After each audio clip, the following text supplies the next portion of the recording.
Hey guys, tonight we are stepping back into a world where your doctor is also part magician and your pharmacist is basically a guy with a bowl of honey and some very questionable animal parts. Imagine the sun creeping over the limestone cliffs of Thebes, hitting your face while you lie on a bed that is essentially a wooden frame with some woven string. It's not exactly memory foam, is it? You're an ancient Egyptian physician, a WNW, and your day is about to start with a lot more manual labor than a modern GP. You're living in a time when a medical emergency could be a hippopotamus bite or just a really bad case of sand eye. So, before you get comfortable, take a moment to like the video and subscribe, but only if you genuinely enjoy what I do here. Also, I love seeing where you're listening from, so drop your location and your local time in the comments. Is it 2 a.m. in London or a rainy afternoon in Seattle? Let me know. Now, dim the lights, maybe turn on a fan for that. Soft background hum, and let's ease into tonight's journey together. You stir on your bed, feeling the stiffness in your neck from the pillow. In ancient Egypt, pillows weren't the fluffy, down-filled clouds we use today. They were curved wooden or stone headrests. Imagine sleeping on a small, elevated stool designed to keep your head off the ground. It looks like a torture device, but to you, it's a luxury that keeps the bugs away from your ears and protects your elaborate hairstyle, if you had one, but you don't. As a professional man of science and spirit, you're likely as smooth as a bowling ball. You roll off the frame and your feet hit the cool, packed earth floor of your home. The house is made of sun-dried mud bricks, which are surprisingly good at keeping the interior cool, though they have a habit of crumbling if a heavy rain ever comes, which it almost never does. The air smells of dry dust, the faint sweetness of the Nile River, and the lingering scent of last night's lentil stew. Your first task of the day isn't checking your emails or scrolling through social media, it's a high-stakes battle against chaos. To an Egyptian, the world is a constant struggle between Mayat, order, balance, and harmony, and Isfet, which is basically the cosmic version of a messy bedroom and a broken leg. As a physician, you are a guardian of Ma'at. If a person is sick, their internal balance is off. Maybe a demon has moved into their sinus cavity, or maybe they just ate some bad fish, but either way, you have to be the one to fix it. But before you can fix anyone else, you have to be pure. This isn't just a metaphor. You head to the wash basin. Cleanliness in your world is next to godliness, but in a very literal, I don't want to get lice kind of way. You begin by scrubbing your skin with natron. Think of natron as the ultimate multi-purpose ancient Egyptian tool. It's a naturally occurring salt mixture collected from dry lake beds. It was used to dry out mummies, yes, but for the living, it's your soap, your toothpaste, and your deodorant. It's incredibly abrasive. As you rub it over your arms and chest, it feels like using a handful of coarse sand to exfoliate. It's not the gentle, lavender-scented body wash you might be used to in the 21st century. It's a harsh, salty scrub that leaves your skin feeling tight and stinging. But it works. It kills bacteria and, more importantly, it signals to the gods and your patients that you are a man of discipline. Next comes the shaving. This is where the dark humor of being an ancient professional kicks in. You take a bronze razor, which is essentially a sharpened piece of metal that's nowhere near as sharp as a modern Gillette, and you proceed to remove every single hair from your body. Head, face, eyebrows, everything. Why? Because hair is a playground for lice and mites. In the hot, humid environment of the Nile Valley, body hair is a liability. You'd rather look like a giant hairless mole rat than spend your days scratching at a scalp infestation while trying to set a patient's femur. It's a practical choice, though it does make you look quite aerodynamic. Historians still argue whether this extreme level of hygiene was a proto-scientific understanding of germ theory or purely a religious ritual to maintain spiritual purity, but for you, it's just Tuesday morning. Once you are scrubbed and hairless, you dress. No scrubs or white lab coats here. You wrap a clean white linen kilt around your waist. Linen is the fabric of the gods. It's breathable, it reflects the sun, and if you're wealthy enough, it's bleached a dazzling white that makes you look like a walking light bulb. You might also apply some malachite paste around your eyes. This isn't just about looking fabulous. The green copper-based pigment acts like ancient sunglasses, reducing the glare of the Egyptian sun and potentially keeping flies from landing on your tear. Ducks. It's a functional makeup that says, I'm a professional and I haven't had an eye infection in 3 weeks. You take a moment to look out the small, high window of your house. The sun is now a golden disk rising over the eastern bank of the Nile. You can hear the city of Thebes waking up. There's a sound of donkeys braying, the ancient version of a car horn, and the rhythmic thud-thud of women grinding grain for the day's bread. You feel a sense of weight on your shoulders. Today, people will come to you with their pain and their fears. They will bring you their children with fevers and their elderly with joints that creak like a rusted gate. In a world without antibiotics, where a simple scratch from a papyrus reed can turn into a lethal infection, you are the thin line between life and the afterlife. You grab a quick breakfast. No coffee for you. Instead, you have a bowl of thick, gritty barley porridge sweetened with a dollop of honey and a draft of weak, cloudy beer. Don't worry, the beer isn't meant to get you drunk before surgery. Well, usually not. In your time, beer is a primary source of nutrition and is often safer to drink than the river water, which is teeming with parasites that would love to turn your intestines into a vacation home. The beer is thick enough to be considered liquid bread, and the alcohol content is low enough that you won't be seeing double when you start handling the scalpels. As you finish your meal, you check your reflection in a polished copper mirror. You look calm, professional, and very, very bald. You're ready to face the house of life. You take a deep breath, feeling the warm morning air fill your lungs, and prepare to step out into the chaos of the city. You know that by the end of the day, you'll be covered in dust, honey, and perhaps a bit of someone else's blood, but that is the price of being a healer. You aren't just a doctor. You are a weaver of the fabric of Ma'at, trying to keep the world from unraveling one patient at a time. The heat is already beginning to shimmer off the mud brick walls, and the long road to the temple awaits. As you walk toward the temple complex, your sandals clicking against the hard-packed earth, your mind drifts back to the place where it all began, the Per Ankh, or the House of Life. If you think your university years were stressful, imagine doing it without caffeine, air conditioning, or the ability to Google how to tell if a liver is haunted. The House of Life wasn't just a school, it was a combination of a medical college, a national archive, and a high-security research lab. It was the ivory tower of the Bronze Age, usually tucked away within the walls of a major temple like the one to Mut or Khonsu. It was a place where the secrets of the universe were kept on rolls of papyrus that were treated with more respect than some people treated their own children. You can still smell it if you close your eyes, that specific dusty scent of old dried reeds mixed with the metallic tang of fresh ink and the smoky aroma of incense burning in the nearby sanctuary. In your memory, you are a young student again, sitting cross-legged on a woven mat for 12 hours a day, your back aching and your hand cramping as you copy medical texts. There were no iPads here. Your laptop was a wooden palette with 2 wells of ink, red and black, and a bundle of reed pens that you had to chew on the ends of to make them into brushes. If you made a typo, you couldn't just hit backspace, you had to lick the papyrus clean or scrape it off with a flint knife.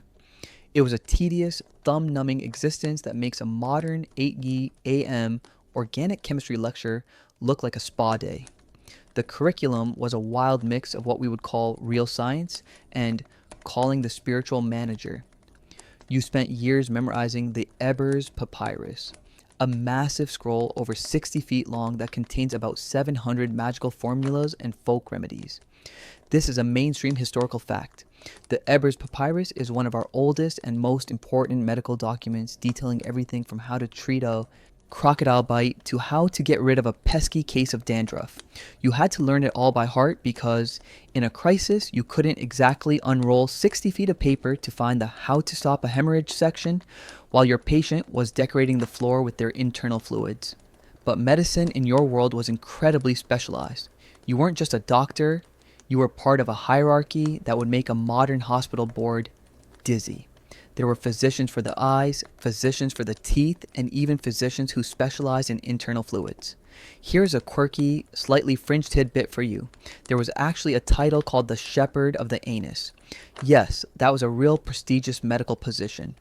If you were the Shepherd of the Anus, you were the proctologist of the pharaoh, responsible for making sure the royal digestive tract stayed as clear as the Nile at high tide. It sounds like a joke, but in a world where constipation was seen as a literal blockage of life, force. Being the guy who handled the royal enemas made you a very powerful man. You remember the master physicians who taught you. They were stern men who didn't care about your learning style or your work-life balance. If you misread a symptom, they didn't give you a participation trophy. They gave you a lecture on how your incompetence had just theoretically killed a taxpayer. You had to learn the metu, the system of channels that Egyptians believed carried blood, air, and waste throughout the body, much like the plumbing in a house. When the metu got clogged, you got sick. It's a bit like how we think of arteries today, except you also believe that these channels carried wehadu, a type of toxic rot that could manifest as pus or fever. Historians still argue whether the House of Life was a physical building where students lived and worked, or simply a conceptual wing of the temple library where scrolls were kept for reference. For you, it felt very physical. You remember the heat of the afternoon sun beating down on the courtyard while you practiced suturing on pieces of linen or, if you were lucky, a piece of animal skin. You learned how to tell the difference between a case to be treated, a case to be contended with, and a case not to be treated. That last one was the hardest. It was the ancient version of palliative care, where you had to look a patient in the eye and admit that even the gods didn't want to fix what was broken. There was a certain dark humor among the students, a way to cope with the reality that your advanced technology was mostly honey and prayer. You joke about the patients who insisted their headaches were caused by ghosts when you knew they'd just spent too much time drinking heavy beer in the sun. Or you'd laugh about the ridiculous ingredients some of the older, more eccentric scrolls called for, like the blood of a lizard or the milk of a woman who has borne a male child. You often wondered if the priest just made those up to see if you could actually find them. It was like a scavenger hunt where the prize was a slightly less dead patient. The House of Life also taught you the importance of the Sia and Hu, perception and authoritative utterance. You had to look at a patient and perceive the hidden truth of their illness, and then you had to speak the cure into existence with the authority of a god. If you didn't sound confident, the magic wouldn't work. It's the original fake it till you make it. If you walked into a sick room looking unsure, the patient's family would probably fire you and hire a local sorcerer who at least had a cooler hat. You learned to keep your face a mask of calm even when you were looking at a wound that looked like a map of the underworld. As you pass the towering pylons of the temple today, you feel the weight of those years of study. You aren't just a guy with a bag of herbs. You are a product of a 1,000-year-old tradition. You are a graduate of the most elite institution in the known world. You know the names of the gods of healing: Sekhmet, who sends the plagues and can also withdraw them, and Thoth, the ibis-headed god of wisdom who invented the very scrolls you spent your youth copying. You mutter a quick prayer to Thoth as you walk, asking for a sharp mind and a steady hand. You're going to need it. The city is fully awake now, and the first customers of the day are already waiting near the temple gates looking for a miracle wrapped in a linen bandage. You step into the small, shaded corner of your home that serves as your apothecary and prep station. It's time to pack your medical kit, which, let's be honest, is less like a modern, sleek emergency trauma bag and more like a very heavy, very fragrant leather satchel that smells like a combination of a spice market and a swamp. If a modern surgeon saw your tools, they'd probably faint from a localized spike in blood pressure, but to you, these are the cutting edge of 1300 BCE technology. You start by laying out your bronze and copper instruments on a clean linen cloth. You have a series of scalpels, some shaped like small leaves and others with hooked ends for delicate work. They aren't stainless steel, they're soft metals that lose their edge faster than a cheap kitchen knife trying to cut through a frozen bagel. You spend a good 5 minutes every morning sharpening them on a flat whetstone. The rhythmic scrape, scrape, scrape, acting as a sort of meditative ASMR before the chaos of the day begins. Next come the forceps and the probes. These are essentially the world's most dangerous and expensive toothpicks. You use them to dig out splinters, gravel, or the occasional stray piece of papyrus from a wound. You check the hinges on your bronze pincers. They're a bit stiff from the humidity, so you apply a tiny drop of castor oil. It's a mainstream historical fact that ancient Egyptian surgical tools were incredibly sophisticated with many designs, like certain types of forceps and scissors remaining largely unchanged for thousands of years. We found sets of these instruments in tombs that look hauntingly similar to what you'd find in a modern operating theater, minus the electricity and the sterile packaging. You wrap them carefully in linen. You don't want them clinking around and getting dull, or worse, poking a hole in your bag and then your hip while you're walking. Now for the pharmacy side of your kit, you reach for your jars of honey. If you were a superhero, honey would be your sidekick. It's the Neosporin of the Nile. You never leave home without a large, sealed ceramic jar of the thick, golden stuff. You know from experience that if you slather honey on a cut, it doesn't get that angry, red, demon-possessed look. It stays clean.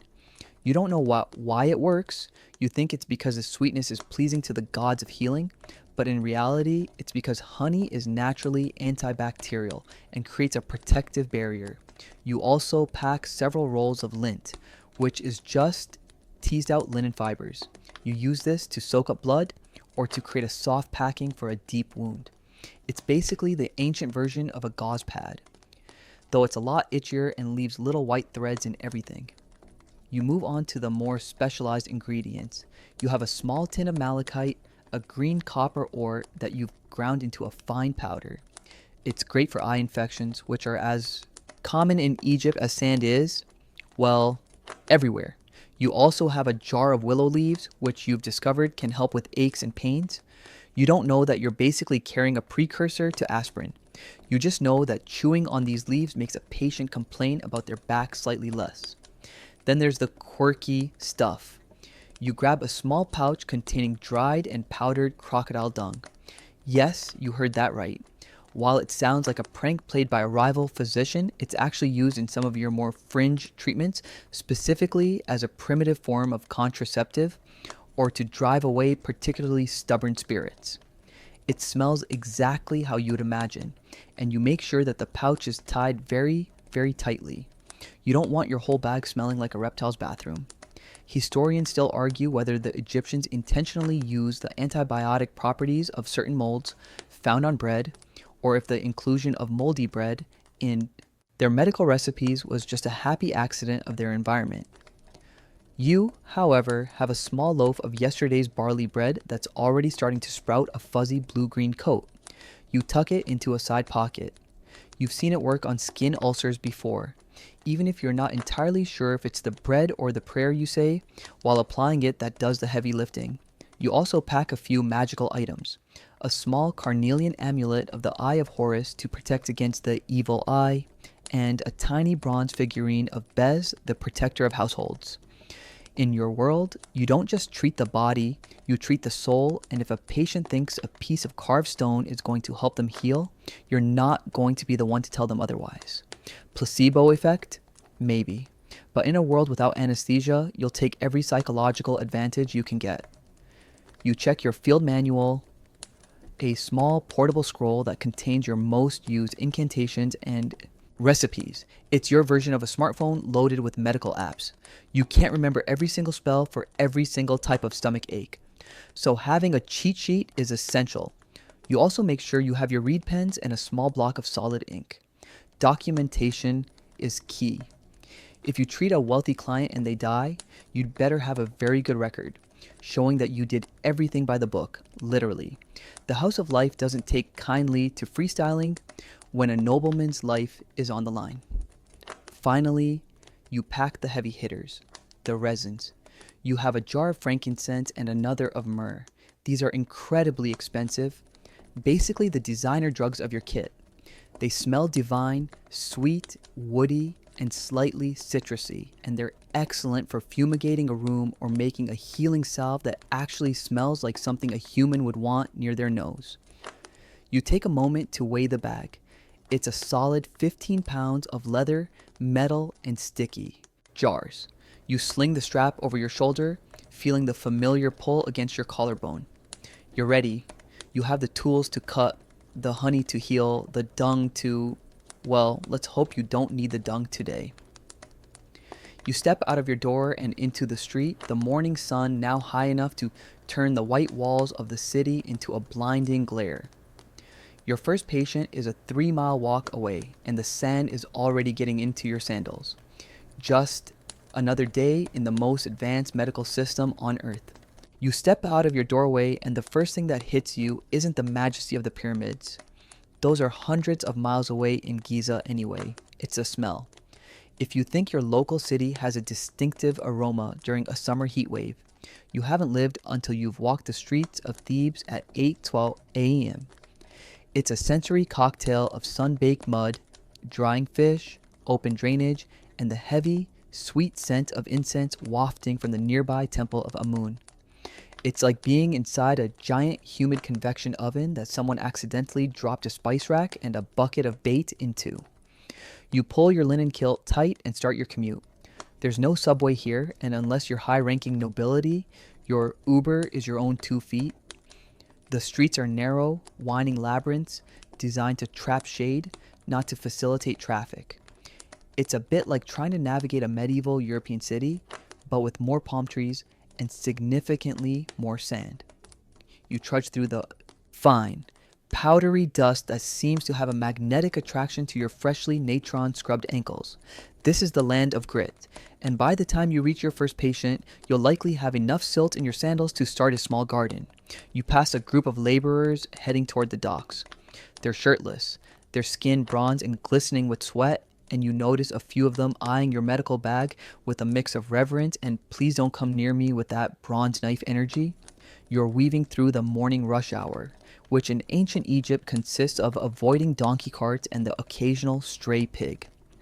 It's a mainstream historical fact that Thebes was one of the largest and most densely populated cities of the ancient world, a true metropolis of the new kingdom. Because of this density, the noise is incredible. You hear the rhythmic clack-clack of looms from the weavers' district, the shouting of merchants selling guaranteed fresh onions, and the constant underlying hum of 1,000 different conversations. It's a social media feed come to life, but you can't mute the guy yelling about his overpriced papyrus. You stop for a moment to let a small procession pass. It's a minor official being carried in a litter by 4 servants. He looks bored, fanning himself with a lotus flower while he stares over the heads of the commoners. You, as a physician, occupy a weird middle ground in this social hierarchy. You aren't a manual laborer, but you aren't exactly a high priest either. You're the guy everyone wants to be friends with when they have a parasite, but nobody wants to sit next to at a banquet because you might start talking about the consistency of someone's gallstones. You're the essential worker of the Bronze Age, and like modern doctors, you're probably wondering if you should have just gone into something simpler, like professional weeping or brewing beer. Here's a quirky fringe tidbit for you. While you're walking, you might notice some people wearing what look like small, waxy cones on top of their heads. These are scent cones made of ox fat and infused with myrrh or flower oils. As the day gets hotter, the fat melts and drips down their wigs and clothes, keeping them smelling fresh. To a modern eye, it looks like someone left a scented candle on their head during a blackout, but in the heat of Thebes, it's the height of luxury. You don't wear one. Fat dripping onto your shaved head while you're trying to perform surgery is a recipe for a very slippery disaster. And you've got enough to deal with today without smelling like a melting vanilla latte. As you turn a corner into a poorer district, the mud brick houses get smaller and the smell of the city shifts more toward smell of the sewer. Historians still argue whether ancient Egyptian cities had any form of centralized municipal waste management, or if the throw it in the street and hope for the best. Method was the standard operating procedure. Looking at the puddle of questionable liquid you just stepped over, you're leaning toward the latter. This is the environment that keeps you in business. The lack of sanitation is a playground for the unseen demons, or what we call bacteria and parasites that make your patients miserable. You see children playing in the dirt, their eyes rimmed with coal but still attracting flies. You make a mental note to check your supply of malachite eye paint. You're going to be handing out a lot of it today. You finally reach the house of your first patient, a local grain merchant who's been complaining of a fire in his belly. You recognize the house by the distinctive blue painted door, a popular color because it's the shade of the sky and the Nile, meant to bring cooling energy to the home. You take a final breath of the fresh outside air, which is currently 95% dust and 5% donkey, and duck through the low doorway into the dim interior. The transition from the blinding sunlight of the street to the cool, dark room makes you momentarily blind. You wait for your eyes to adjust, the heavy medical bag still pulling at your shoulder. Inside, the air is thick with the smell of burnt cedar and old sweat. You hear a low groan from the corner. This is where the sarcasm and dark humor part of your brain kicks in. You think to yourself, if this guy has been eating that fresh fish from the docks again, I'm going to charge him double for the spiritual incantation. You set your bag down on a low wooden stool, the bronze tools clinking softly inside. You're no longer just a pedestrian dodging chariots. You're the WNW. You're the man with the honey, the knives, and the direct line to the gods. You adjust your kilt, clear your throat, and prepare to do battle with whatever is currently making the merchant's stomach feel like a battlefield. The commute is over. The work, the real, messy, fascinating work is about to begin. You just hope he doesn't ask for the crocodile dung treatment. You really wanted to save that for someone you actually dislike. As you leave the grain merchant's house, after prescribing a simple mixture of cumin and flour to settle his belly fire and reminding him that maybe 4 bowls of fried leeks is a bit much for one sitting, you find yourself squinting against the late morning glare. The merchant's problem was easy, almost a warm-up, but your next stop is much more visceral. You've been summoned to a nearby construction site where a new pylon for the Temple of Amun is being raised. In ancient Egypt, construction sites are the primary source of business for a physician. It's the ER of the Bronze Age. Think of it as a modern skyscraper project, but without the hard hats, the steel-toed boots, or the safety harnesses. Instead of cranes, you have massive wooden sleds and hundreds of men pulling on ropes made of papyrus fibers. It's a miracle anyone makes it to lunch without losing a limb. As you approach, the noise is a rhythmic, punishing symphony of chanting and heavy thuds. You see a man sitting on a pile of rubble, clutching his forearm. His name is Nacht, and he's a mason who's clearly had a very bad morning. You can see the angle of his arm is, well, let's just say it's not an angle a human arm is supposed to have. It's a case to be treated, as your scrolls would say. You set your heavy leather bag down, and the smell of the site, sweat, hot stone dust, and the sharp tang of freshly cut cedar mixes with the medicinal scents drifting from your satchel. Setting a fracture is where you really earn your pay. In your world, a broken bone isn't just a physical injury, it's a disruption of the body's internal architecture. You start by washing your hands with a bit of wine. You're not doing this because you know about germs, you're doing it because the wine is pure and helps keep the demons from entering the break. It's a mainstream historical fact that ancient Egyptian physicians were incredibly skilled at bone setting. The Edwin Smith papyrus, which is basically your surgical Bible, lists 48 different types of trauma cases with a level of anatomical accuracy that would make a 19th century doctor blush. You know exactly which bones are which, and you know that if you don't line them up perfectly now, Nacht will never hold a chisel again. You give Nacht a piece of thick leather to bite on. We don't have morphine, and the weak beer he's been sipping isn't going to do much for what's about to happen. You take his arm in your hands. You feel the heat radiating from the swelling. You have to be firm but steady. With a sudden, practiced motion, you pull and twist the radius and ulna back into alignment. There's a sickening crunch, the sound of grinding limestone, but inside a person. Nock's eyes go wide and he makes a muffled sound into the leather, his knuckles turning white as he grips his knees. You hold the position, checking the symmetry. It looks straight. You feel a brief surge of professional pride, though you don't let it show on your face. Now comes the ancient fiberglass part. You don't have plaster of Paris or those lightweight plastic casts that kids get their friends to sign. Instead, you use nature's super glue, acacia resin. You pull out several long strips of clean linen and a jar of thick, sticky tree resin mixed with a bit of honey. It's a quirky and slightly fringed tidbit that Egyptians used tree resin not just for mummification, but as a stabilizing agent for the living. You begin wrapping the linen around the arm, painting each layer with the resin. It's incredibly messy. The resin is tacky and smells like a pine forest in a heat wave, and it sticks to your fingers like modern industrial adhesive. As it dries in the Egyptian sun, it will harden into a rigid, protective shell that will keep the bones from shifting while they knit back together. Historians still argue whether the Egyptians actually used casts in the modern sense or if they were merely very elaborate splints reinforced with linen. Looking at the way the resin-soaked fabric begins to stiffen under your hands, it's hard to see the difference. To add extra stability, you take 2 pieces of split reed, your splints, and lash them to the sides of the arm with more linen. It's a low-tech solution that works perfectly. You're essentially building a small wooden cage around his limb. As you work, you notice the other laborers watching you. To them, you aren't just a doctor, you're a craftsman of the human body. You're the guy who can take a broken tool, which is how the overseers often view Noct, and make it functional again. You finish the wrap by painting a small eye of Horus on the outer layer of the linen. Is it medically necessary? No. Does it make Noct feel like he has a divine insurance policy? Absolutely. Psychology is half the battle when you don't have a pharmacy full of painkillers. You tell him to keep it dry and to come see you at the House of E. Life in a week, or sooner if the fingers start to turn the color of a bruised plum. You wipe your hands on a spare piece of linen, but the resin is stubborn. It's going to be stuck to your skin for the rest of the day, a tacky reminder of the mason's arm.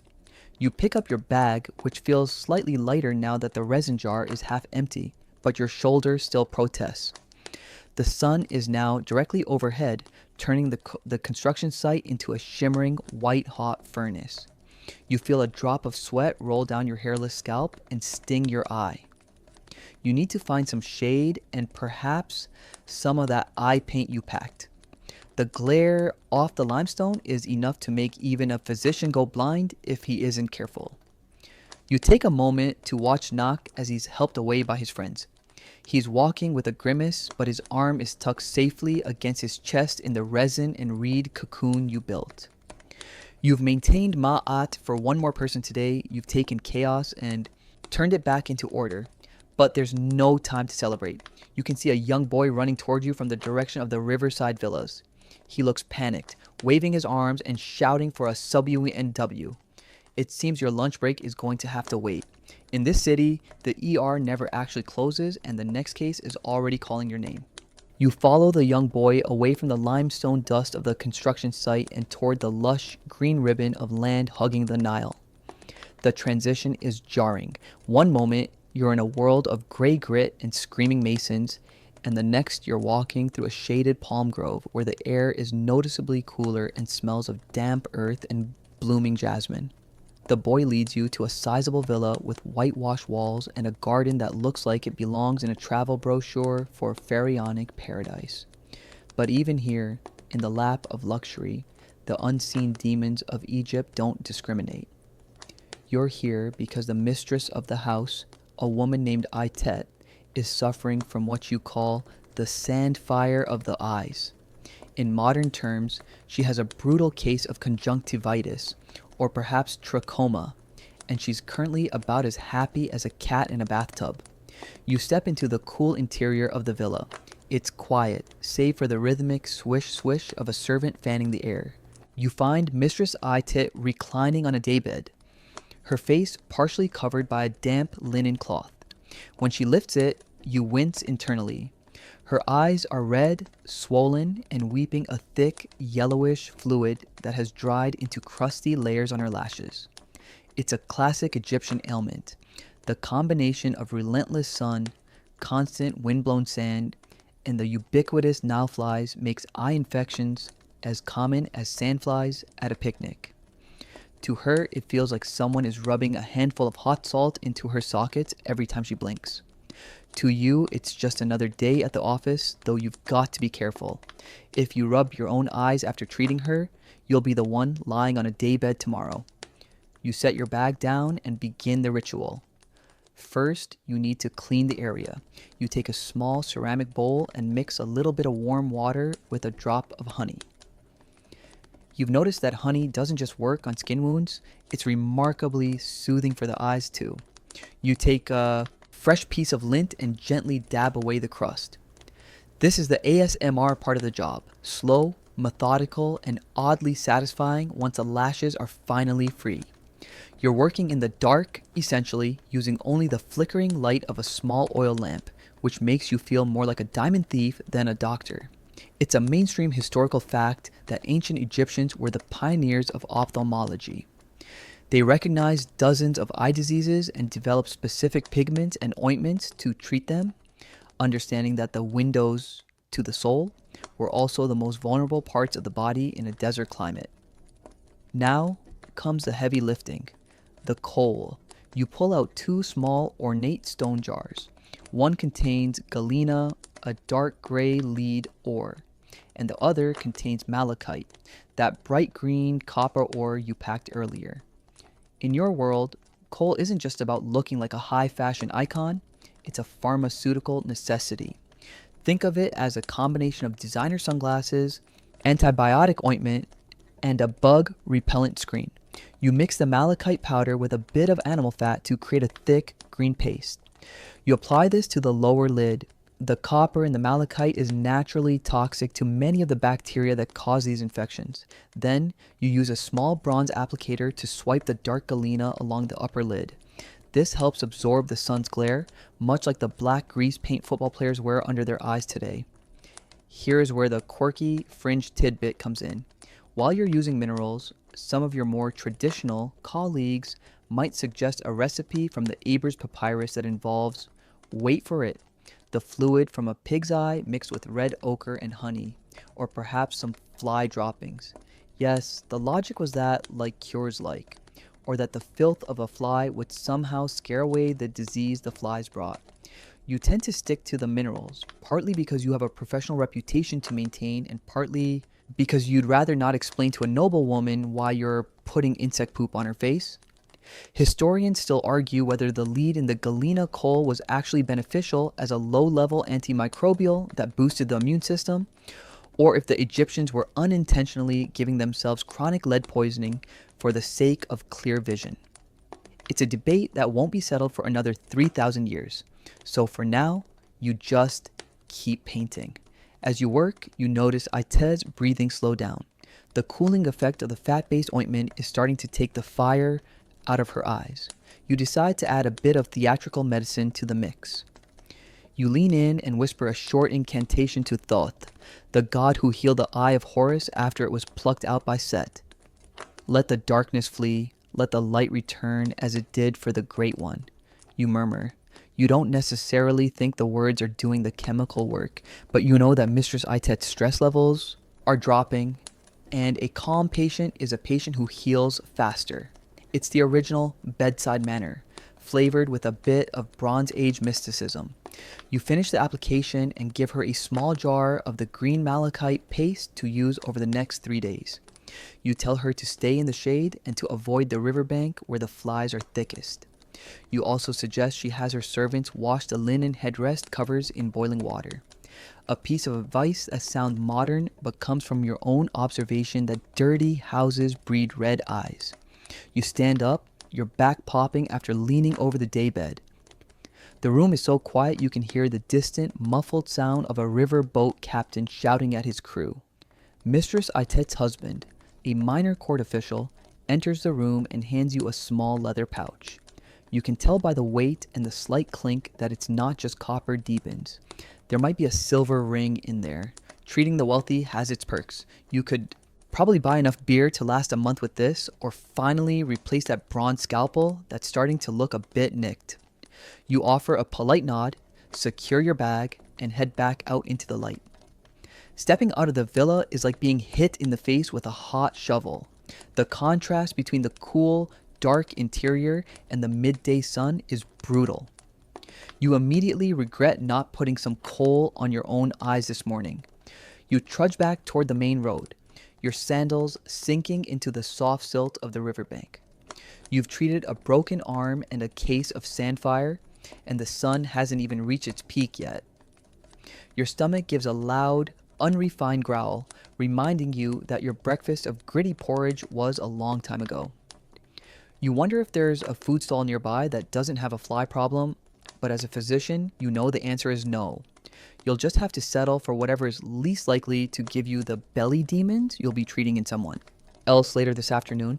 The heat of the midday sun is now so intense that the horizon seems to wobble, like a poorly rendered video game background. You find a small patch of shade under the massive sandstone wall of the Temple of Sekhmet. The lion-headed goddess who has a bit of a split personality. She's the one who sends plagues to wipe out humanity when she's cranky, but she's also the patroness of physicians. It's a classic, if you can't beat 'em, join 'em career strategy. You're meeting with a colleague here, a priest of Sekhmet. In your world, the line between a doctor and a priest is as thin as a piece of high-quality papyrus. You don't see a conflict between physical medicine and spiritual ritual.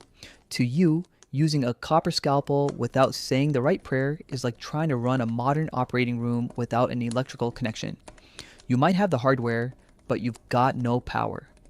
As you wait, you pull a small, slightly squashed date from a pouch in your kilt. It's your lunch. It's gritty, sweet, and probably has a few hitchhiking flies on it, but you're too hungry to care.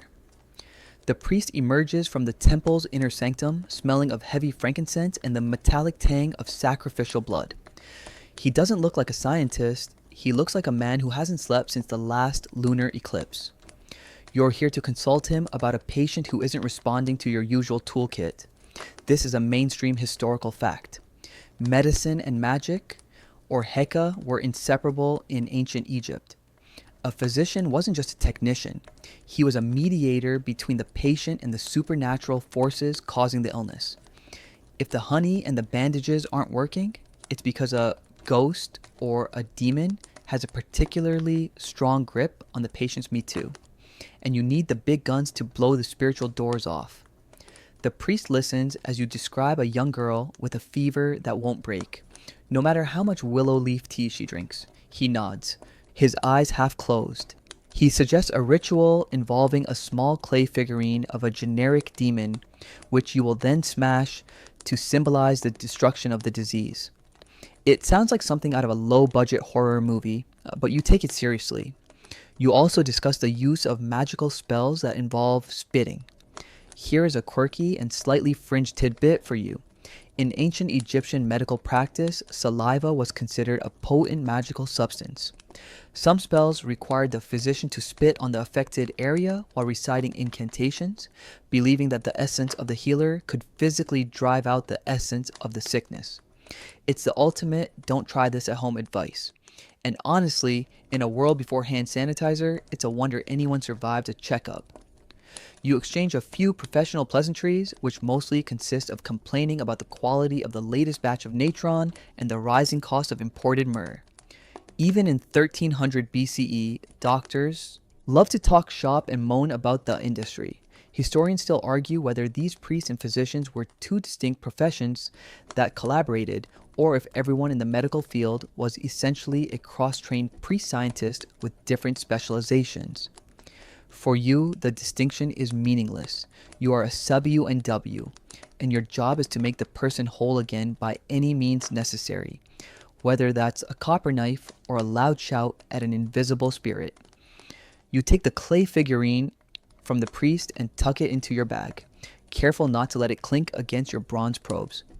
You have to head back toward the river for your next appointment. As you walk, you pass a small shrine to Thoth. You stop and mutter a quick, rhythmic prayer, the syllables rolling off your tongue in a practiced, sleepy cadence.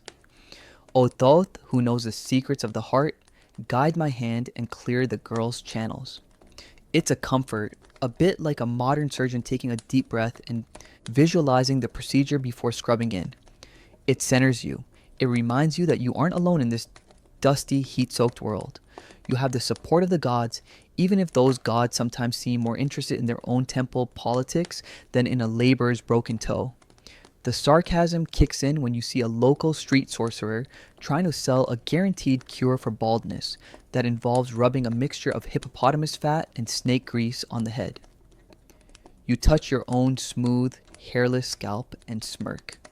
If that worked, you wouldn't be walking around looking like a human light bulb. You know that real medicine, the kind taught in the house of life, is a balance of observation and tradition, not just rubbing random swamp animals on your forehead.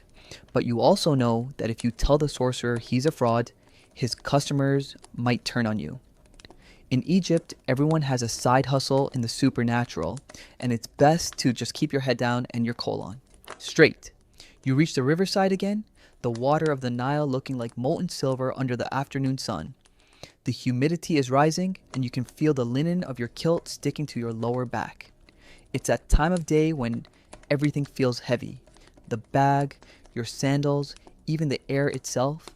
You find yourself thinking about the girl with the fever. You hope the clay figurine works. You hope the demon is a superstitious kind that gets scared by a broken doll. If not, you'll have to go back to the scrolls and look for something even more obscure, perhaps something involving the milk of a black cow. You sigh, the sound lost in the noise of the bustling waterfront. This interaction with the temple reminds you of the stakes. You aren't just fighting biology, you're fighting the very fabric of the universe as your culture understands it. When a patient dies, it's not just a medical failure, it's a tiny victory for chaos over order. It's a heavy burden for a guy who just wants to find a decent sandwich and a nap. But as you look at the towering pylons of the temple reflecting in the water, you feel a sense of belonging. You are a part of this grand, weird, beautiful machine. You are the mechanic of the soul and the body, and even if you have to spit on a few wounds and smash a few dolls to do it, you'll keep the machine running.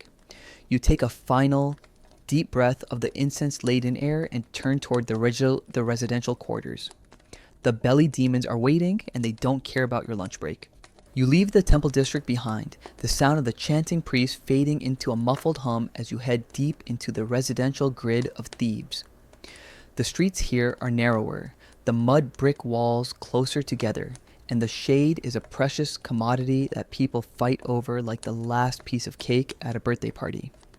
You're looking for the house of a weaver named Senifer, who has been complaining of a heaviness in the middle. As you walk, you pass a small irrigation canal branching off the Nile. To a modern observer, the water looks like a greenish-brown soup of questionable origin. To your patients, it's their tap water, their bathtub, and their dishwasher. You watch a group of children splashing in the shallows, and you feel a pang of professional dread.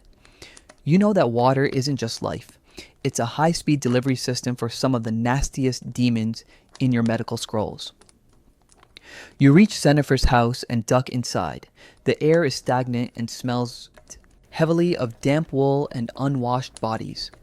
Senifer is lying on a mat, his abdomen distended and hard to the touch, like he swallowed a small, angry melon. He looks exhausted, his skin a sallow, yellowish gray. You don't need a PhD or a CT scan to know what's going on here. He's got the Herit worm. In modern terms, he's likely suffering from schistosomiasis, also known as bilharzia. It's a mainstream historical fact that this parasite was rampant in ancient Egypt.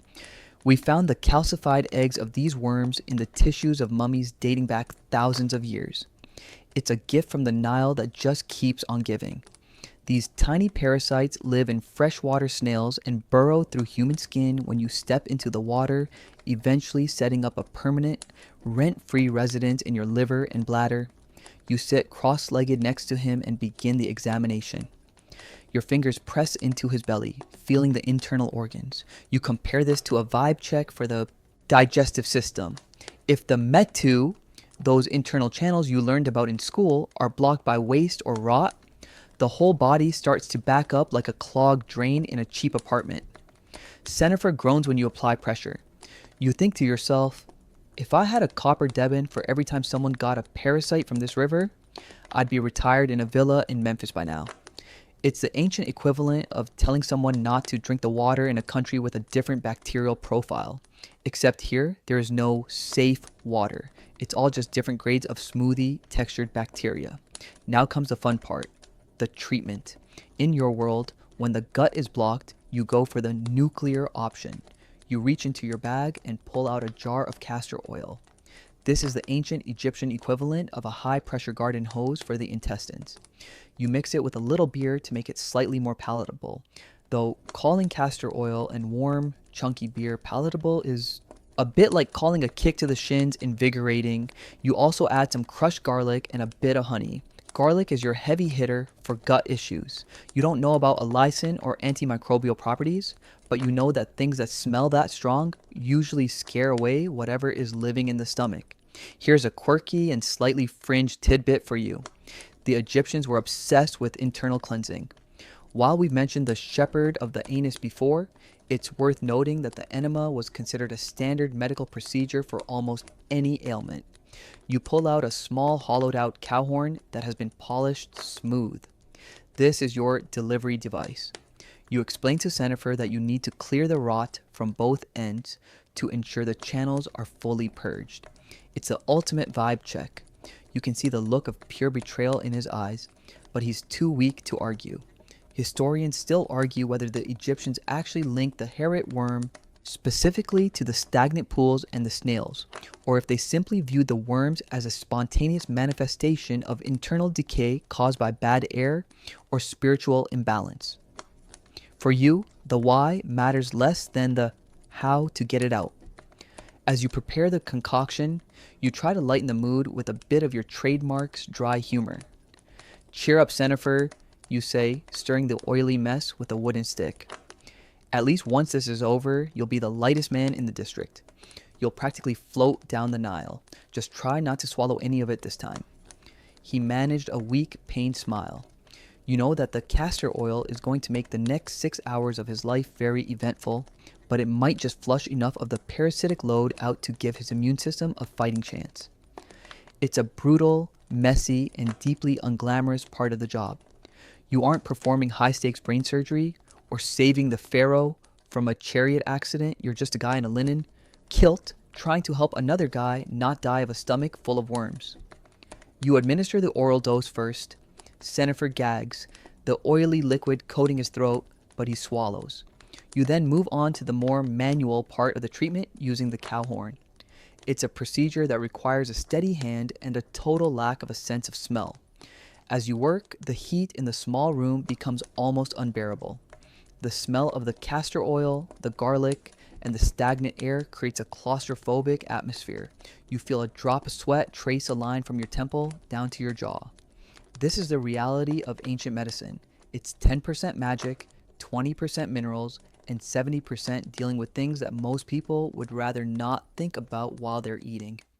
Once the declogging procedure is finished, you give Cenifer's wife strict instructions.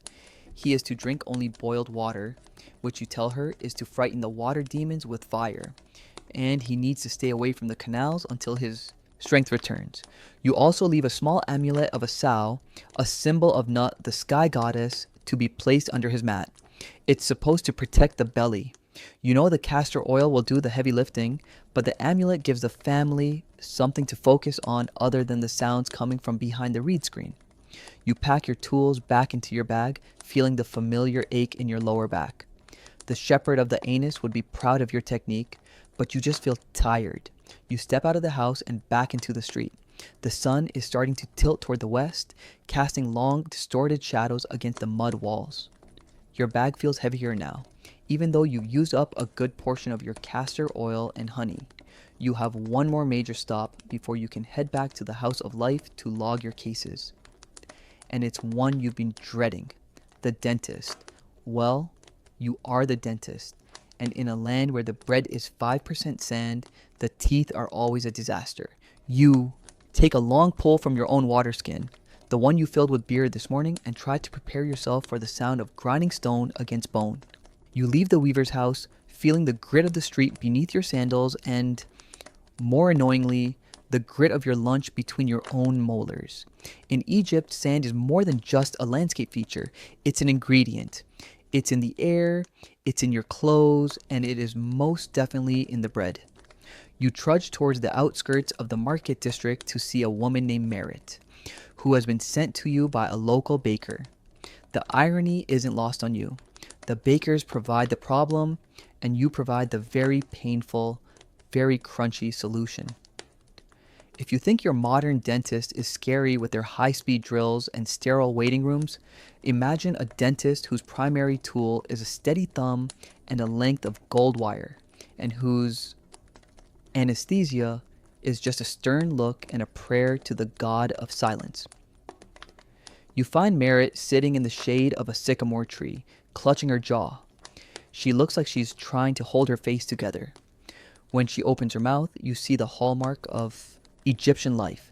Her teeth aren't pointed or jagged, they are worn down as flat as the paving stones of a temple.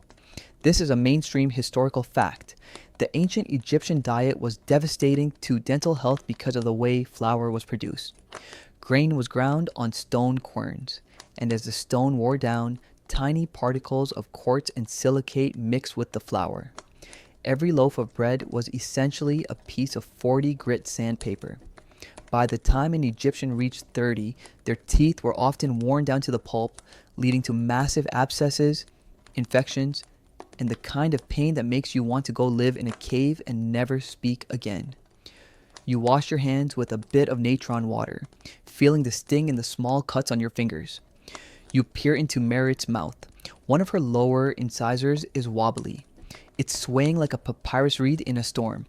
In a world without implants or dentures, a loose tooth is a disaster. If she loses it, the others will shift, and her ability to chew that sand bread will be gone. You decide to perform a stabilization. You reach into your bag and pull out a coil of fine gold wire. It's incredibly thin and flexible, a testament to the skill of the local goldsmiths. You're going to perform what modern people would call splinting. You'll lash the loose tooth to its healthy neighbors, creating a golden bridge that holds the line against the inevitable rot. As you work, you have to be incredibly gentle. One wrong move and the tooth pops out, and then you're just a guy holding a bloody pebble. You use a small bronze probe to guide the wire around the base of the teeth, weaving it in a figure 8 pattern. It's like doing embroidery, but in a wet, dark, and very uncooperative environment. To make the wire stay in place, you apply a bit of dental cement, a mixture of ground resin and ochre. It smells like an old forest and tastes, according to Merritt's grimace, like bitter regret. Historians still argue whether there were dedicated full-time dentists known as the Iri who did nothing but teeth, or if general physicians like you just added amateur oral surgeon to your long list of daily chores. Given how much your back hurts from leaning over her, you're starting to hope there's someone else who specializes in this so you don't have to. Now, here is a quirky and slightly fringe tidbit for you that might make you want to skip dinner. For the pain of a toothache, some scrolls recommend a paste made of a dead mouse. You aren't making this up. The idea was to take a recently deceased mouse, mash it up into a paste, and apply it while still warm to the aching tooth. The logic? Perhaps the mouse's ability to gnaw through anything was supposed to transfer some tooth power to the patient. You, being a sophisticated graduate of the House of Life, tend to skip the rodent paste and go for a mouthwash of honey and crushed onions. It doesn't cure the infection, but the onion is a mild antiseptic, and the honey helps the swelling. Plus, it makes the patient's breath smell like a salad rather than a taxidermist's workshop. You tighten the final loop of the wire. The tooth is stable for now. You give Merritt a small piece of cloth soaked in willow leaf juice to bite on for the inflammation. You tell her to avoid the hard crust of the bread and to stick to soft lentil stews for a while. Basically, the ancient version of the smoothie diet. She hands you two small copper debbins, her eyes watering with a mix of relief and lingering trauma. You can't blame her. You've just performed a procedure that would involve 3 different specialists in the 21st century using nothing but metal string and some tree sap. It's MacGyver medicine at its finest. As you pack up, the sun is beginning its slow descent, painting the limestone cliffs across the river in shades of bruised purple and burnt orange. The light is softer now, but the heat is still a physical weight.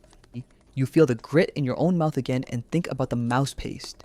You shudder. Some traditions are better left in the scrolls. You take a sip of your beer water, swishing it around to get rid of the bread sand before swallowing. Your next task is pharmacological. You need to head back to your workspace and mix up some more salves and potions for the evening rounds. You walk away from the sycamore tree, your shadow stretching out long and thin ahead of you. You think about the shepherd of the anus from earlier and realize that between the parasites in the belly and the sand in the teeth, the human body in Egypt is a constant battlefield. You are the general, the architect, and the janitor all rolled into one. Your bag clinks with the sound of bronze and gold, a reminder that your skills are the only thing keeping the people of Thebes from simply falling apart. You pass a small bakery, and the smell of fresh, warm bread, the very thing that keeps you in business, wafts through the air.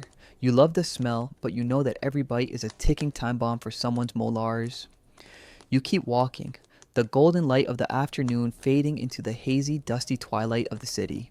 The sun has finally dipped behind the western mountains, leaving the sky a deep, bruised indigo. You return to your home, but your day isn't quite over.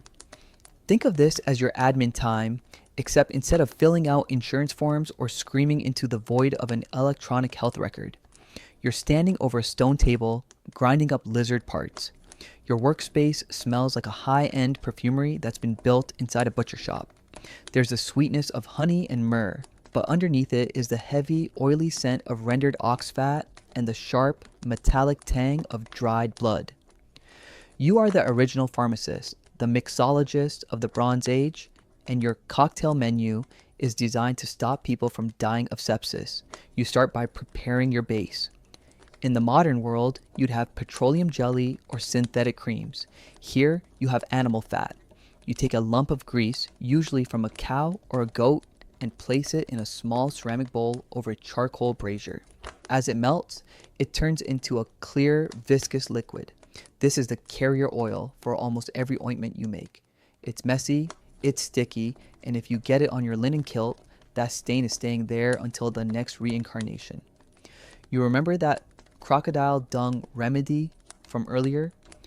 Well, you're thankful you don't have to mix that into a fat base tonight. That's a special order you'd rather avoid. Instead, you focus on a recipe for a common skin rash. You reach for a bundle of dried herbs, celery, coriander, and juniper berries. You toss them into your granite mortar and pestle. This is your ancient blender. The rhythmic clink thud of the stone is the soundtrack of your evening. It's a mainstream historical fact that the ancient Egyptians were masters of herbalism, utilizing hundreds of plants that we still use today. They knew that cumin could help with digestion and that juniper was a powerful diuretic. You grind the herbs into a fine aromatic dust and stir them into the warm fat. It looks like a very unappealing pesto, but it's the best antibiotic cream money can buy in 1300 BCE. Now, for the quirky part of the evening. You have a patient with night blindness, and the scrolls are very specific about the cure. You pull a small, leather-wrapped jar from the back of the shelf. Inside is the dried blood of a black lizard. Yes, specifically black. Why? Perhaps because black is the color of the night and the lizard's blood is supposed to give the patient the sight of the dark. You mix a few drops of this into a honey-based salve. It's a fringe tidbit, but many of these animal-based ingredients were chosen through sympathetic magic. If an animal had a trait you wanted, like the sharp eyes of a hawk or the thick skin of a hippo, you'd find a way to get a bit of that animal into the patient. It's the ultimate you are what you eat philosophy, taken to a very literal and slightly gross extreme. As you stir the slight lizard blood concoction, You find yourself thinking about the big guns of the pharmacy. You pull out a small, tightly sealed jar containing a dark, sticky resin. This is sheepin, what we would call opium. You use it sparingly, usually for patients in extreme pain or those who can't stop coughing. Historians still argue whether the shepin mentioned in the ancient text was definitely the opium poppy or just a similar looking plant, but the effects you've seen suggest it's the real deal. It's the morphine of the ancient world. You don't give it out like candy. You know that while it brings peace, it can also bring a different kind of heavy fire to the mind if used too much. It's a delicate balance, much like a modern doctor managing a prescription for a controlled substance. You have to be the gatekeeper of the good stuff. You move on to your signature scent. You mix a large batch of kai-fi. This isn't just medicine, it's a panacea. It contains 16 ingredients, including raisins, wine, honey, myrrh, and cinnamon. It can be burned as incense to clear the air of evil spirits, bad smells, or it can be rolled into small pills and swallowed for everything from anxiety to lung issues. It smells incredible, warm, spicy, and deeply calming. If you could bottle this and sell it in a modern mall, you'd be a billionaire. It's the essential oil craze of the New Kingdom, but with actual clinical applications. You find yourself inhaling the steam from the pot, feeling the tension of the day. The broken arms, the sandy eyes, the loose teeth begin to melt away. Your hands are stained green from the malachite and dark from the lizard blood. You look like a man who has been painting a very strange mural. You think about the dark humor of your profession. You're currently mixing a potion that involves the milk of a woman who has borne a male child to treat a headache. You wonder if the woman who provided the milk knows it's being mixed with powdered limestone and honey. Probably not. You decide to skip the limestone tonight and stick to the herbal tea. Sometimes less is more, even in a world that loves its complicated recipes. The charcoal in the brazier is glowing a dull orange, and the room is filled with the swirling, heavy scents of your labor. You've prepared your kits for tomorrow. You've documented the uses of the resins and the fats on a fresh piece of papyrus. You feel a sense of completion. Being a physician isn't just about the action of the surgery, it's about the preparation of the elements. You are a chemist, a chef, and a priest all at once. You wipe the stone table clean with a damp cloth, the water turning a murky brown. You take a final look at your jars, all lined up like soldiers on the shelf. Tomorrow, these mixtures will be smeared on wounds, dropped into eyes, and swallowed with a grimace. Some will work, some won't, and some will work simply because the patient believes in the power of the lizard blood. You blow out the small oil lamp, leaving the room in darkness. The pharmacy is closed. You can finally feel the weight of your own fatigue, a heaviness in the limbs that no amount of celery or honey can cure. Only sleep, the greatest physician of all, can fix what ails you now. But before you can surrender to the night, you have to prepare for the theater of the afternoon surgery you have scheduled for tomorrow. The copper knives need one last polish. The next day brings you to the courtyard of a smaller temple, where the light is bright and the air is slightly less choked with the city's usual grime. This is your operating theater. If you're imagining a sterile room with bright LED lights and a team of nurses in blue scrubs, I'm going to have to ask you to recalibrate. Your operating theater is a flat stone bench under a linen canopy that flaps occasionally in the breeze. Your surgical team is a single apprentice who is currently struggling to keep the flies away with a large palm leaf. Today, you are performing a minor surgery, the removal of a large, angry-looking sebaceous cyst from the shoulder of a high-ranking scribe.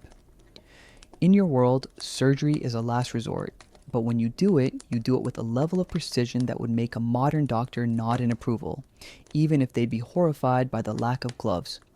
The scribe, a man named Hori, looks remarkably calm for someone about to have a copper knife shoved into his shoulder. You've given him a large draft of that liquid bread beer, spiked with a bit of that Shepin poppy extract you prepared last night. He's not unconscious. Anesthesia as we know it won't be invented for another few thousand years. But he's in a state of fuzzy indifference. He's looking at the clouds and humming a song that sounds suspiciously like a temple hymn, but with much dirtier lyrics. You start by prepping the site. You don't have iodine or isopropyl alcohol, so you use a strong, sour wine.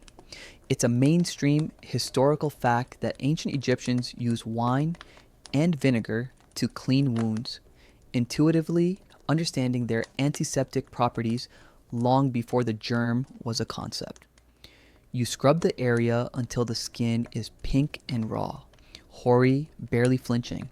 You reach for your favorite copper scalpel. You spent 20 minutes this morning sharpening it on a fine-grained whetstone until it could slice through a piece of papyrus with just its own weight. This is the copper knife of the elite. Copper is softer than iron or steel, which means it dulls quickly, but it can be honed to a razor edge. You make a swift, decisive incision. There's no turning back now. Blood starts to well up, and your apprentice moves in with a piece of clean linen to mop the deck. You work quickly, using a small bronze hook to retract the skin. You're not just hacking away, you're following the Me Too, the channels of the body, making sure you don't nick a major vessel that would turn this minor procedure into a case not to be treated. Here is a quirky and slightly fringed tidbit for you. While you're cutting, you might be using a very specific type of surgical tape after you're done. No, not the plastic kind. Egyptians were known to use fresh meat, specifically raw beef, as a primary dressing for the first day of a surgical wound. The theory was that the meat would pull out the heat and the demons. In reality, the protein and the cooling effect might have helped with initial clotting and swelling, though the smell by the second day would probably be enough to revive a mummy. You decide that for Hori, who is a bit of a clean freak, you'll stick to the resin-soaked linen, but you keep the meat option in your back pocket just in case things get messy. As you navigate the layers of tissue, you're essentially performing a vibe check on Hori's anatomy. You can feel the cyst, a hard little marble of chaos under the skin. Historians still argue whether the Egyptians practiced any form of internal surgery beyond the very basic, or if they strictly limited themselves to the exterior of the body. Based on your training at the House of Life, you know that while you won't be performing a heart transplant today, you have a deep understanding of how the body is stitched together. You finally isolate the cyst and, with a flick of your wrist, excise it.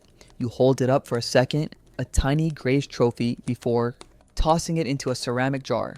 Hori just laughs at a bird flying overhead. The poppy extract is clearly doing its job. Now comes the sewing part. You don't have nylon or silk sutures, you have linen thread and a bronze needle. Or, if you want to be really traditional, you could use the heads of large ants to clamp the wound. But that's more of a desert survival trick. You go with the linen. Your stitches are neat and even, a skill you learned while repairing your own kilts in a medical school. As you pull the thread through, you're reminded that the Egyptian word for to sew is the same as to unite. You aren't just closing a hole, you're reuniting the patient's physical form, restoring the ma'at that was disrupted by the cyst. Once the wound is closed, you apply a thick layer of your secret sauce. Honey mixed with crushed malachite. The green paste looks like something from another planet, but you know it's the best way to prevent the fire infection from taking hold. You wrap the shoulder in several layers of clean white linen, pinning it in place with a small bronze fibula. You're done. You wipe your blood-stained hands on a piece of scrap cloth and take a deep breath. Your apprentice looks a bit pale, but he's managed not to drop the palm leaf. You give him a nod of approval. He might make a decent W&W one day if he can learn to stop gagging at the smell of sour wine and raw tissue. Hori is starting to come down from his poppy-induced trip. He looks at his bandaged shoulder with a confused expression. "Is it gone?" he asks, his voice thick. "It's gone, Hori," you reply, packing your tools back into your bag. The demon of the shoulder has been evicted, but you need to stay out of the sun and avoid the beer halls for a few days. The stitches need time to hold the union. You know he probably won't listen. Scribes are notoriously bad at following medical advice, but you've done your part. You've performed surgery in a courtyard using tools that would eventually become museum pieces, and your patient is still breathing. As you leave the temple courtyard, the afternoon heat is at its peak. Your linen kilt is damp with sweat and a few flecks of Hori's blood. You feel the physical toll of the theater. Surgery is exhausting, not just because of the technical skill, but because of the mental focus required to ignore the flies, the heat, and the patient's occasional groans. You trudge back toward the main road, your bag clinking softly. You have a few more routine checkups to do, including a pregnancy test that involves 2 bags of grain and a lot of patience. You find yourself wondering what a hospital would look like if it were built out of something other than mud, brick, and faith. But for now, the temple courtyard is your world, and the copper knife is your scepter. You leave the temple courtyard, the metallic scent of hoary surgery still clinging to your nostrils like a stubborn ghost. The afternoon heat has reached that heavy, stagnant peak where even the Nile seems to flow more slowly, as if the water itself is exhausted by the sun. You make your way toward a quiet residential cluster near the canal to visit a woman named Mut-em-Wia. She isn't sick in the way the mason with the broken arm was, or the weaver with the belly worms. She is simply waiting to know if her life is about to change forever. In your world, a physician's role in women's health is a delicate mix of botanical knowledge, observation, and what modern people might call folk magic. Though to you, it's just the standard protocol for the House of Women. You find Mut-em-Wia in the inner courtyard of her home, sitting in the shade of a pomegranate tree. The air here is sweet with the smell of ripening fruit and the earthy aroma of damp clay. You set your leather bag down and exchange a polite greeting. You aren't here to use your copper knives today. Instead, you reach into your bag and pull out 2 small, woven linen pouches. One contains barley and the other contains emmer wheat. This is the ancient Egyptian pregnancy test, and it is a mainstream historical fact that this method was used for millennia. In fact, modern researchers in the 1960s tested this grain test and found it to be surprisingly accurate, about 70% of the time, because the hormones in a pregnant woman's urine can actually stimulate the growth of certain grains. You hand the bags to Mut-em-Wia with specific instructions. She is to moisten the grain in each bag with her urine every morning for several days. If the barley grows, you will have a son, you tell her, your voice low and rhythmic. If the wheat grows, you will have a daughter, and if neither grows, the seeds of the field remain dormant and no child is coming. It's a simple, elegant system that connects human fertility directly to the fertility of the earth itself. You aren't just a doctor in this moment, you are a facilitator of the cycle of life. Historians still argue whether the boy or girl aspect of the test was actually reliable or just a 50-50 guess that bolstered the physician's reputation, but the fact that it could detect pregnancy at all is a testament to the observational powers of your predecessors. While you're discussing her health, you check her vitals in the Egyptian way. You look at the color of her skin, the clarity of her eyes, and the strength of her pulse. You believe the heart is the center of everything. It's the organ that speaks to the rest of the body. You place your hand on her wrist, feeling the rhythmic voice of her heart. If it's skipping or racing, it means the me too are agitated. You also check the condition of her breast and abdomen, looking for the subtle shifts that indicate the presence of a new life. You offer her a small jar of fertility ointment, a quirky and slightly fringed tidbit that involves a mixture of honey and ground acacia leaves. Acacia contains a natural gum that, when fermented, can act as a mild spermicide. But in this context, you're using it as a cooling balm to quiet the womb. The sarcasm in your mind flares up when you think about some of the more unusual advice found in the scrolls regarding childbirth. There's a recipe that suggests placing a mixture of honey and crocodile dung inside the woman to prevent pregnancy. You've seen it work, mostly because, as you privately joke, no one wants to get near a woman who smells like a reptile's digestion. But for Mut-em-Wia, who wants a child, you stick to the more vibrational medicine. You give her a small amulet of Taweret, the hippopotamus goddess with the belly of a pregnant woman and the back of a crocodile. She is the fierce protector of mothers and infants. In a world where 1 in 3 women might die in childbirth and infant mortality is a constant shadow, having a terrifying hippo goddess on your side feels like a very practical medical intervention. You notice that Mutemwiya is anxious. You use your perceptive voice to calm her, telling her stories of other women in the district who have successfully navigated the turning of the grain. You explain that her body is like the Nile. It has its seasons of flood and its seasons of drought, and all must be respected. This isn't just bedside manner, it's a way to keep her ma'at in balance. Stress is a demon that can disrupt the internal channels just as easily as a parasite. You're acting as a therapist and a spiritual coach as much as a physician. Before you leave, you check her supply of linen.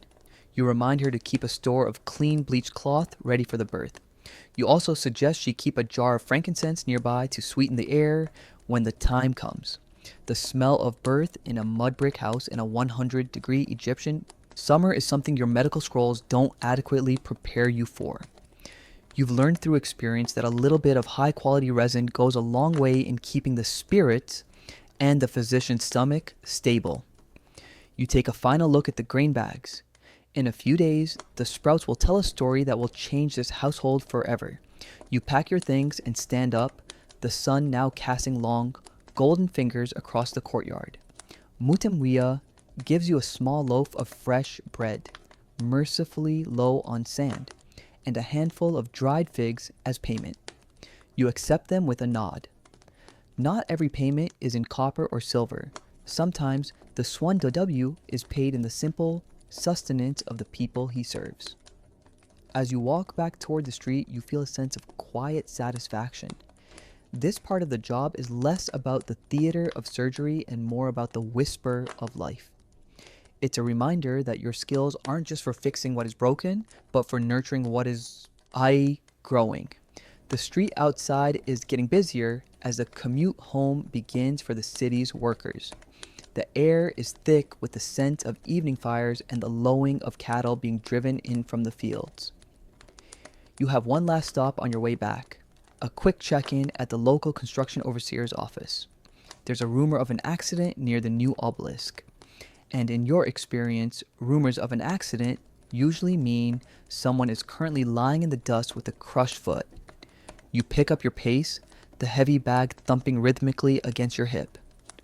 The life of a physician is a constant shift between the quiet hope of a nursery and the sudden, violent chaos of the worksite. You just hope your supply of resin and honey holds out until sunset. The rumors, as they usually are in a city where news travels faster than a chariot, were an understatement. You arrive at the site of the new obelisk just as the long shadows of the monuments are stretching across the sand like skeletal fingers. The atmosphere is thick with a different kind of tension than the morning's rhythmic labor. It's a sharp, jagged energy of a crisis. A massive limestone block, destined to be the base of a monument to the pharaoh's eternal glory, has shifted on its cedar rollers. One man, a young hauler named Panib, wasn't fast enough. His foot and lower leg are pinned, or rather, were pinned until his frantic co-workers managed to pry the stone back with bronze levers. He's lying in the white dust, which is rapidly turning a dark, muddy crimson. You drop to your knees beside him, your linen kilt instantly soaking up the grit and the heat of the ground. This is the ER at its most raw. You don't have time for the polite incantations of the temple or the slow grinding of herbs.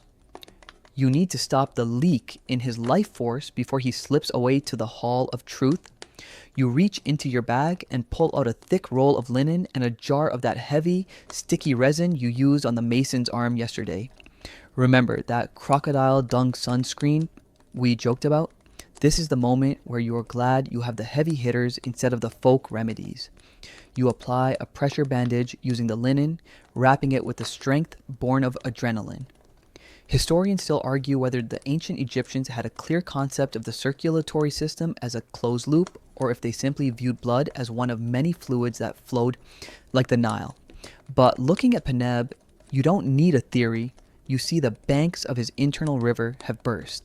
It's a mainstream historical fact that Egyptian physicians were among the first to use ligatures and pressure to control bleeding, a technique that wouldn't be refined in Europe for another 2 millennia. You press your thumb hard against the femoral artery in his groin. a trick you learned from an old master physician who had seen 100 pyramid site accidents. The flow slows. Paneb's face is the color of bleached papyrus, and his breath is coming in short, ragged gasps.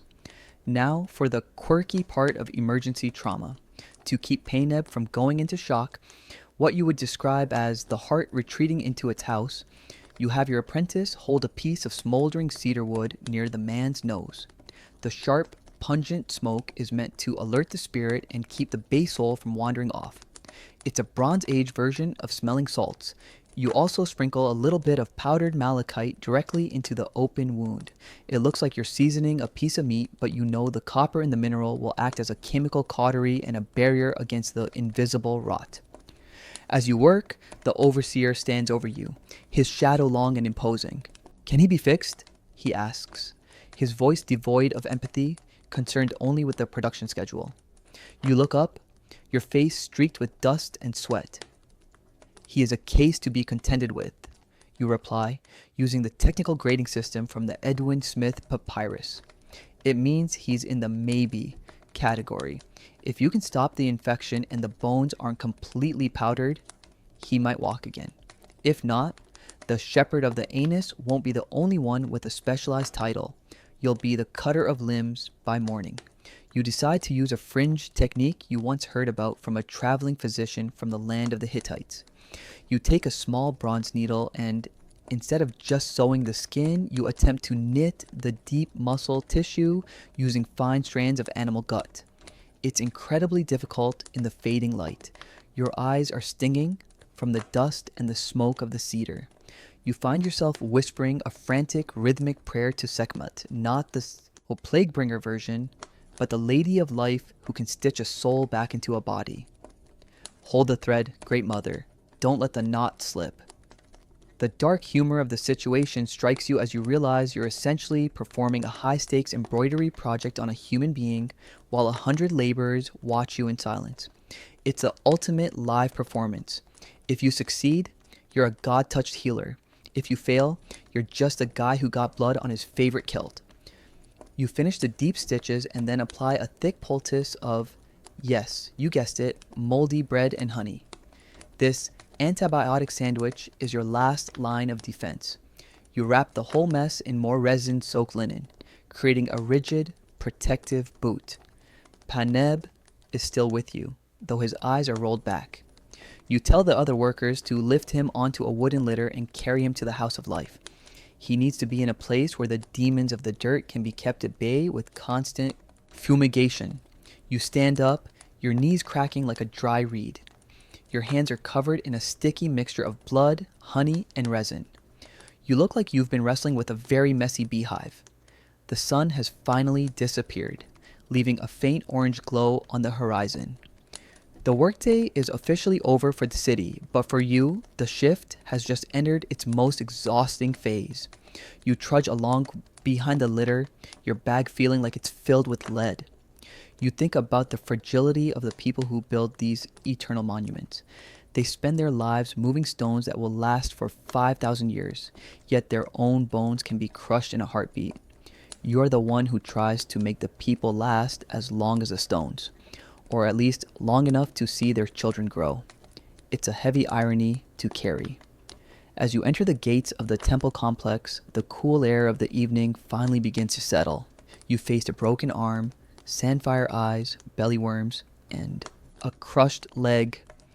You're ready for a bowl of beer and a dark room, but first you have to ensure Paneb makes it through the first hour of the night.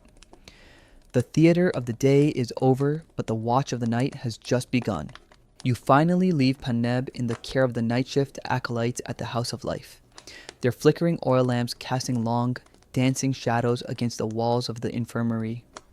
The air there is heavy with the scent of burning kaifi and the low, rhythmic chanting of priests, a spiritual white noise meant to keep the patient's soul tethered to his body.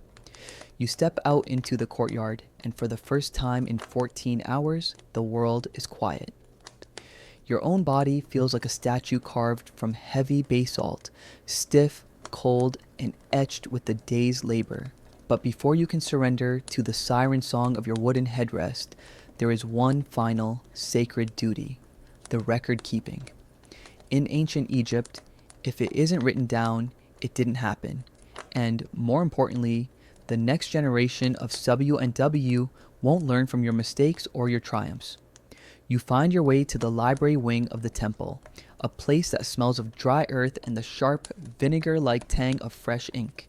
You sit, cross-legged on a reed mat, the familiar posture causing your knees to protest with a series of audible pops. You pull out a fresh roll of papyrus. This isn't the cheap scrap stuff you use for grocery lists. This is high-grade, ivory-colored sheets made from the pith of the reed, pressed and polished until it's as smooth as a polished mirror. You pick up your wooden palette and a reed pen. You chew the end of the reed into a fine brush, a habit that leaves a faint taste of marsh water on your tongue. You start by dipping your pen into the black ink, carbon mixed with water and a bit of gum arabic. You record the date, the pharaoh's regnal year, and the season. Then you begin the case of the mason's arm. You describe the crunch of the bone, the alignment you achieved, and the specific mixture of acacia resin and linen you used for the splint. It's a mainstream historical fact that the Egyptians kept incredibly detailed medical records, which is why we have documents like the Edwin Smith Papyrus today. These weren't just personal journals. They were part of a collective medical database that spanned centuries. You write with a sense of humility, knowing that 300 years from now, a student might be sitting in this very spot, reading your words to learn how to save a man's livelihood. Next, you move to the belly fire of the merchant and the herite worms of the weaver. This is where you switch to the red ink.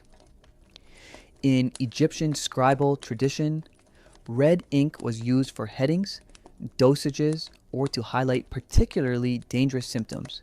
It was the bold or italic of the Bronze Age. You note the exact amount of castor oil administered and the patient's reaction. You add a quirky, slightly fringed tidbit in the margins. You mention that the weaver's recovery seemed faster after the application of the sow amulet, suggesting that perhaps the goddess nut has a particular affinity for the digestive tract this season. It's a bit of anecdotal evidence that modern peer-reviewed journals would scoff at. But here, it's a valuable piece of the puzzle. Historians still argue whether these papyrus records were intended to be clinical textbooks for teaching or simply case files, meant to prove the physician had followed established protocols in case of a lawsuit. In your world, it's a bit of both. You're documenting your best practices. You describe the surgery on Hori's shoulder, noting the success of the wine scrub and the poppy spike. You write with the dry, detached sarcasm of a man who has seen too much. The patient spent the procedure conversing with invisible birds. The cyst was removed without the patient attempting to flee. You even record the meat dressing debate you had with yourself, deciding to leave it as a noted alternative for future consideration. As you write, the only sound is the soft scritch-scritch of the reed on the papyrus and the distant, lonely call of a night heron over the Nile. Your hand cramps, the muscles in your thumb locking up from the repetitive motion. You compare this to a low battery warning for your motor skills. You take a moment to massage your palm, looking at the ink stains under your fingernails. They've joined the green malachite and the brown resin as a permanent map of your day. You realize that your work today wasn't just about physical healing, it was about data entry. You are an information architect, building a bridge of knowledge that spans the gap between life and death. You finish the entry for Peneb, the man with the crushed leg. This one is the longest. You describe the femoral pressure, the gut knit stitches, and the antibiotic bread poultice. You leave the conclusion open. The result is yet to be seen. May Thoth grant him the strength to walk again. It's to be continued in a world where the sequel is often written by the gods. You roll up the papyrus, the dry reeds making a satisfying crinkle sound. You tie it with a thin piece of flax string and seal it with a bit of red clay, pressing your signet ring, a small carnelian scarab, into the soft surface. This scroll will now be stored in the House of Books, joining thousands of others that document the collective wisdom of the Egyptian people. You blow on the last lines of ink to make sure they're dry. The lamp oil is running low, the flame guttering and casting long, flickering shadows that make the hieroglyphs on the wall seem to move. You feel a profound sense of Ma'at in this moment. The chaos of the day, the blood, the sand, the screams, and the smells has been processed, analyzed, and filed away into order. You've taken the mess of human existence and turned it into a structured narrative. You are the historian of the body. You stand up slowly, your back feeling like it's been replaced by a piece of unyielding cedar. You leave the library, walking through the silent, moonlit corridors of the temple. The limestone walls are cool.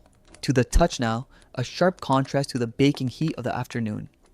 You pass the statue of Sekhmet, her lioness head looking fierce even in the dark. You offer a tired nod. You've done your job. Now it's her turn to watch over the city. You walk out toward the residential quarters, your sandals making a lonely slap on the stone. You're no longer a physician, a surgeon, or a scribe. You're just a very tired man who really wants to find that wooden headrest and disappear into the darkness. But first, you have to cross the threshold of your own home and leave the world of the living and the nearly dead behind. You finally reach the threshold of your home, the mud brick walls radiating a faint, residual warmth from the day's relentless sun. The city of Thebes has fallen into a rare, heavy silence, broken only by the distant, rhythmic splashing of a lone fisherman's oar on the Nile and the occasional bark of a semi-wild dog patrolling the alleyways. You step inside, and the darkness of your house swallows you like a cool linen shroud. You don't bother lighting a lamp. You know every inch of this space, the way the floor slopes slightly near the grain bin, the specific creak of the wooden stool, the scent of dried herbs that lingers in the rafters like a permanent resident.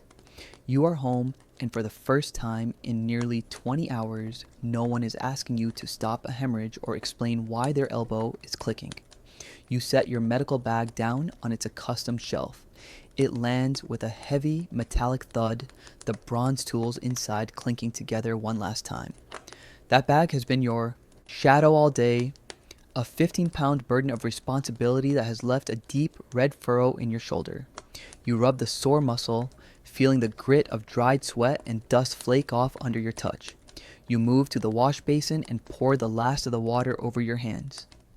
The water is tepid and smells faintly of the ceramic jar, but as it washes away the day's layers, the ink, the malachite, the resin, and the microscopic traces of Paneb's blood, it feels like a ritual of rebirth. You aren't just cleaning your skin, you're shedding the identities you wore today. The surgeon, the pharmacist, the priest, and the scribe are all being washed down the drain, leaving only the man. It's a mainstream historical fact that ancient Egyptians viewed sleep as a journey, a temporary death where the Bi'a, the soul, could wander and perhaps even communicate with the gods or the deceased.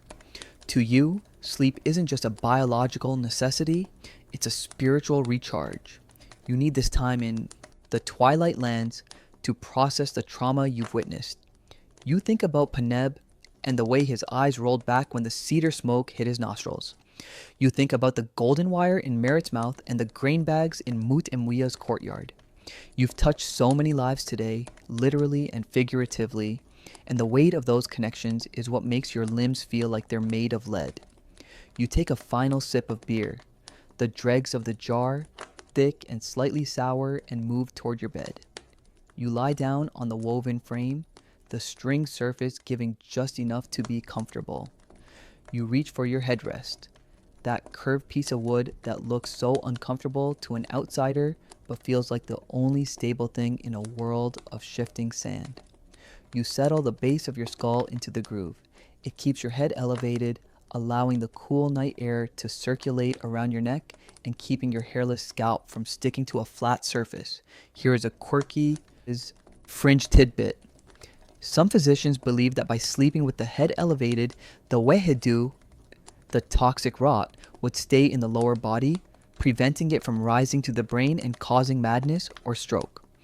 Whether it's true or not, it makes you feel safer. Historians still argue whether the dreams recorded in ancient Egyptian dream books were viewed as literal medical diagnoses or merely symbolic messages from the divine. For you, as you feel the first waves of sleep pulling at your consciousness, it doesn't matter. You just hope your dreams don't involve more crocodiles or broken limbs. You want to dream of the cool, green fields of the field of reeds, where the wheat grows taller than a man and the Nile never floods too much or too little. You want a night of perfect ma'at. You offer a final, whispered prayer to Thoth, the ibis-headed one. O Thoth, who has given me the scrolls and the sight, guard my house while I wander, keep the demons of the night at bay as I have kept the demons of the day from my people. The darkness in the room feels thick and velvety, a physical weight that presses down on your eyelids. You can feel your heart rate slowing, the voice of the heart that you listen to in so many patients today now settling into a calm, steady rhythm of its own.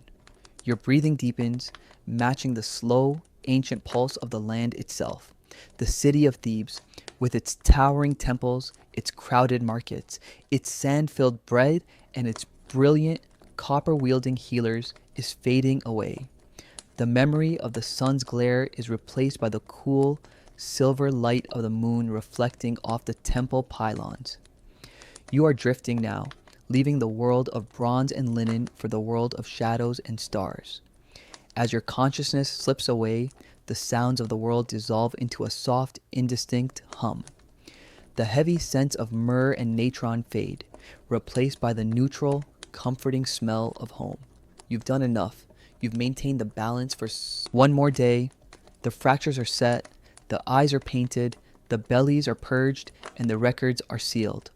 Tomorrow will bring its own chaos, its own cases to be treated, and its own demands on your spirit.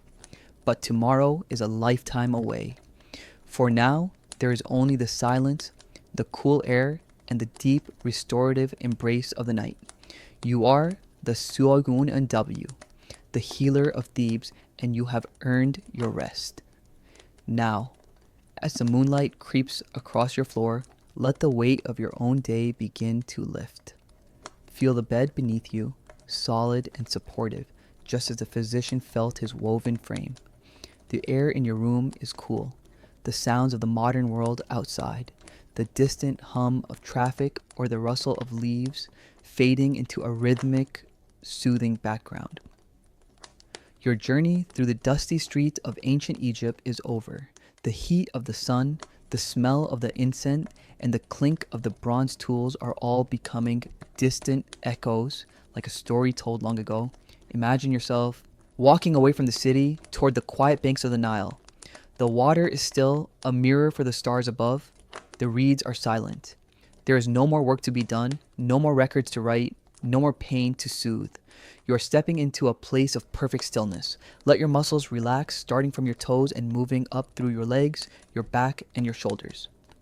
Feel the tension draining away, flowing into the earth like the receding floodwaters of the great river. Your mind is becoming clear and calm, a smooth sheet of unwritten papyrus. Everything is in balance. Everything is in its place. The world is at peace, and so are you. The journey is complete, and the stars of Egypt are watching over you. Close your eyes, breathe deep and slow, and let the darkness carry you into a deep, dreamless sleep.